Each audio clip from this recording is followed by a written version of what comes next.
I'm Christopher German for KCTV News for Wednesday, December 10th, 2025. Top stories we're following for you today. Republican lawmakers are riled up over Governor Tina Kotek's latest executive order aimed at accelerating the reduction of greenhouse gas emissions. And the Secure Rural Schools Act, a key funding source for Klamath Basin schools, was approved by Congress and now moves on to the president to be signed into law. And the Klamath Basin will wake up to a chilly start tomorrow thanks to clear skies cooling off the basin overnight. And we're now broadcasting this news on YouTube, so smash that subscribe button and follow us every day for local news from the Klamath Basin for the Klamath Basin. And tonight's news is brought to you by wishing you a Merry Christmas and a Happy New Year from everyone here. Cheers! At KCTV, we're decking the halls and trimming the tree, and we want to invite all of Klamath County to join us. Send us your Christmas greeting to your friends and neighbors in the basin, and we will air it all month long on our channel and in our broadcasts. What better way to show your love for our community than with a holiday wish to everyone in the Klamath Basin? 'Tis the season to be merry and get your business some recognition for the holidays for just $100. And from all of us at KCTV, have a blessed and warm holiday season. Our top story, Oregon Republican lawmakers have sharply criticized Governor Tina Kotek's latest executive order, EO 2529, aimed at accelerating the reduction of greenhouse gas emissions, arguing that the policy will significantly increase the cost of living for Oregonians. The executive order, signed in November of 2025, directs state agencies to advance the implementation of the Oregon Energy Strategy, which includes prioritizing strategic electrification of vehicles and buildings and increasing the supply and use of low-carbon fuels. Kotek and supporters, including environmental and clean energy groups, contend the order charts a course towards a cleaner economy while strengthening grid reliability and lowering long-term energy costs through the pursuit of least-cost pathways. However, Republicans, including Senator David Brock Smith and House Republican leader Lucetta Elmer, immediately rebuked the measure. They argue that the order is authoritarian and will drive up costs across the state. They specifically cite concerns over the impact on transportation, noting that the Clean Fuels program already adds 7 to 8 cents per gallon at the pump, and that the push for zero-emission vehicles is a burden because new zero-emission vehicles are more expensive than comparable gas vehicles. The criticism highlights that a significant portion of Oregonians rely on gas-powered vehicles and will be hit hard by policies that increase fuel prices. Republicans also point to the cost and reliability of transitioning to electric infrastructure, referencing a nonpartisan report that calculated the costs of Oregon's ambitious emissions reduction goals at $1 trillion. Furthermore, they stress that Oregon's share of global greenhouse gas emissions is minuscule, making the costly measures ineffective on a global scale. They have called for major energy policy changes to go through the legislature for an open process and bipartisan discussion, rather than being pushed through by executive order. And an abrupt policy shift by Oregon's largest Medicaid provider, Care Oregon, is causing significant pay cuts and financial distress for numerous therapy businesses across the state, threatening to disrupt mental and behavioral health care for thousands of low-income residents.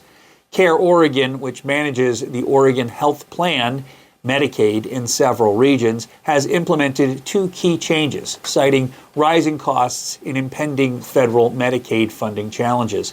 The first, effective August 1st, 2025, ended reimbursements for unlicensed board-registered associate counselors and therapists unless they are employed by a large organization with a state-issued certificate of approval.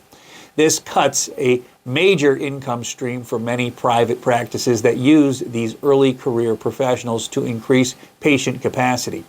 The second, effective October 1st, 2025,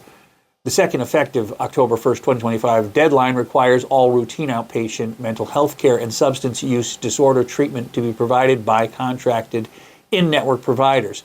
This ends the pandemic-era flexibility that allowed many licensed out-of-network private therapists to bill Care Oregon. This move alone is expected to disrupt care for an estimated 15,000 members, about 15% of the insurer's behavioral health users, who must now find a new in-network therapist. The policy change is having an outsized effect on rural and coastal areas where mental health care providers are already scarce.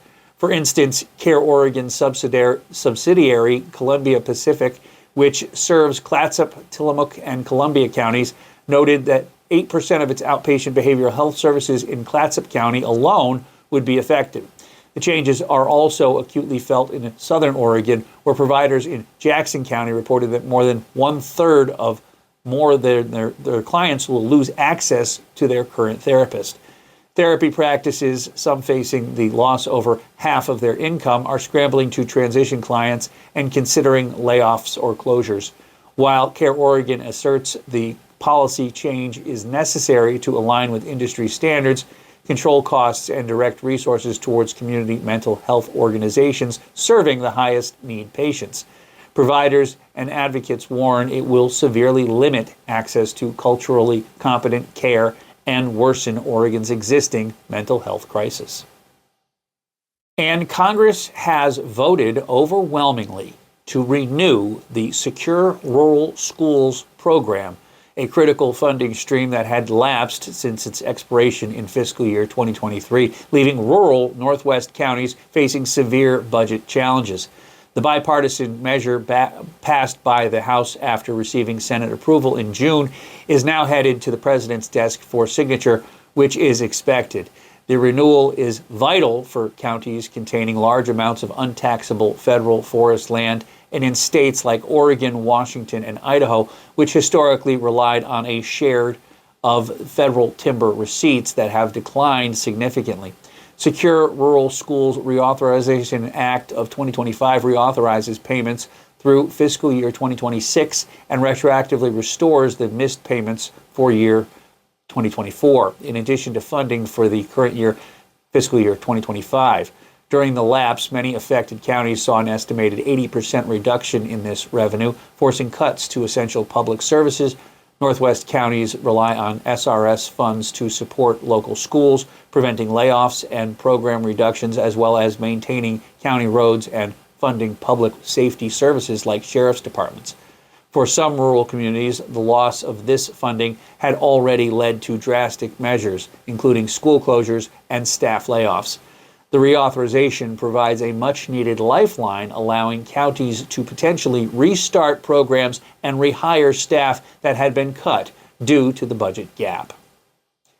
Now let's take a brief pause in the news, and we will run a couple ads, and we'll be right back after these messages. Safe Families helps kids right here in Klamath County. And there's a way that you can join in that's fun, easy, and doesn't even cost anything. You can be a Safe Families family friend. You might take a kid to a soccer game, meet with and support a new mom, or even just rock a baby. Wow. So if you have some free time, or you're an empty nester and you're looking for a way to give back, go to heartswithamission.org and find out all about it. Klamath Falls is a lot of things to a lot of people, but the growing music industry in Klamath Falls is one thing that might surprise you. Thank goodness we have a music store on Main Street to meet the needs of musicians everywhere. A music store on Main Street specializes in services on stringed instruments and pianos. We have the largest selection of in-stock strings in Southern Oregon. Our family-run shop since 2011 has offered internet pricing with small-town service, including new large items like guitars, amps, electric pianos, effects pedals, and more. So stop in today at 1029 Main Street in Klamath Falls or call 541-205-6633.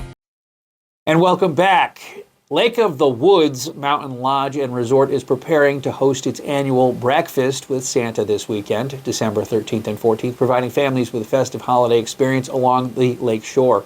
The event is scheduled to run from 9 a.m. to 2 p.m. on both days and will feature a full brunch buffet in the resort's dining area alongside opportunities for children to meet Santa Claus and take photos. Resort staff stress that the reservations are required due to limited space. Due to unseasonably warm weather and a lack of snow, this year the resort has canceled the traditional sleigh rides and the snowman building contest. In their place, guests can enjoy a horse-drawn wagon ride around the property. Other adapted activities include warming up at the lakeside bonfire and visiting a hot cocoa bar. Additionally, the marina will stay open, allowing visitors to take advantage of winter fishing on the lake. Manager Jesse Miranda noted that the resort remains an ideal destination, saying, "Even without the snow, the Lake of the Woods is still a great family-friendly place to come and visit this time of year." The resort encourages all attendees to dress warmly, bring their holiday spirit. Reservations for the brunch can be made by calling Lake of the Woods Mountain Lodge and Resort at 541-949-8300. And let's check into the KCTV Skywatch Weather Center, shall we? The Klamath Basin's bracing for a chilly start to tomorrow morning, as clear skies tonight will allow temperatures to drop significantly. Overnight lows for the basin are expected to tumble into the mid-20s, likely around mid-20s. Tomorrow, Thursday, will begin cold, but the weather will quickly transition to a sunny day with temperatures recovering at a high about 53 in Klamath County. The mild trend of brighter days and colder nights continues into Friday, which will be partly sunny with a high near 51 and another cold low of 25. Coastal areas will even see even brighter conditions with highs climbing into the 60s throughout this period. Looking ahead to the upcoming weekend, Saturday is forecast to be bright and mild with partly sunny conditions and an above average high of 52 in Klamath Falls. Cloud cover is expected to increase on Sunday, leading to a mostly cloudy day with a high near 51. Lows throughout the weekend will remain chilly, near 26. The weather pattern is set to shift significantly at the start of next week, bringing the best chance for more widespread rainfall. Monday is forecast to bring light rain with higher probability of precipitation and a milder high near 51. This rain chance continues into Tuesday and Wednesday with highs hovering in the lower 50s to upper 40s range. Temperatures will cool slightly with this approaching storm system, but forecasters note that the snow levels are currently expected to remain quite high, meaning most of the precipitation in the basin is likely to fall as rain. The unsettled weather conditions continue throughout the week. The chances for rain and snow mixing in the forecast by the end of next week. And that's it for this evening. So tune in and get your views counted only at KCTV. And make sure you hit that subscribe button on YouTube to KCTV or your favorite platform. And make sure you log on to KlamathCommunity.tv for the latest news, weather, and lifestyle news, including these daily stories posted. You'll find those exclusively on the KCTV news page at KlamathCommunity.tv.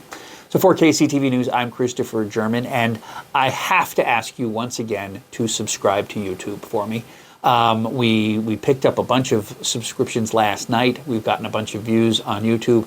And what we're trying to do is we're trying to develop a platform which will pay us instead of us having to rely on paying all that money to Lightcast. So if you could hit that subscribe button, do this a favor to me, do us a favor to yourselves, because all this news will be made available on YouTube, and we're sharing this just the same as we were sharing Lightcast. So I can't ask you enough to please, please, please hit that subscribe button. Grow our subscriber list, because once we get our subscribers up, once we get our views up, once we get all of those numbers up, we can start making some money, and we'll get some money in here to keep this station going and keep it happening. So that is how you can help, is subscribe and like and share the page and share the videos and do everything you can to get as many views as going as we can, because that is how we're going to grow this station, and that's how it's going to work. So for KCTV News, I'm Christopher German. Thank you so much for watching this evening. Thank you so much for tuning in.